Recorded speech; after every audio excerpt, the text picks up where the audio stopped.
So, last weekend my brother Dave announced he was finally going to build the treehouse he'd been talking about since we were kids. Naturally, I assumed he'd do what any normal adult would, buy some lumber, watch a YouTube tutorial, and inevitably spend 3 hours cursing at a power drill. But instead, Dave showed up with an IKEA box the size of a small car and a look on his face like he'd just discovered the secret to eternal happiness, or at least Swedish minimalism. Things started off pretty normal, if you don't count the 120-page instruction manual written entirely in what I can only assume was Old Norse.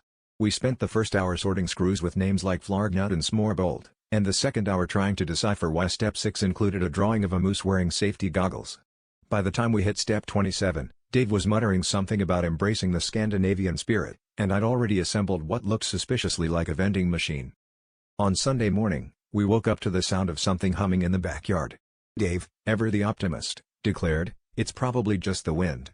It was, in fact, a fully functional Swedish meatball vending machine, right where the treehouse was supposed to be.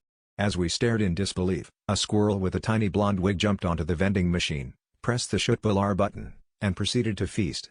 Dave tried to shoo it away, but the squirrel just stared at him with icy blue eyes and waited for another serving.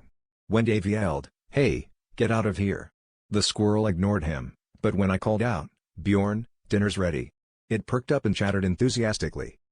So now we have a meatball vending machine in the backyard, my brother's treehouse dreams are on hold, and there's a squirrel named Bjorn who only accepts payment in IKEA tokens. And honestly, I think the only thing Dave actually built was his own IKEA-tional crisis.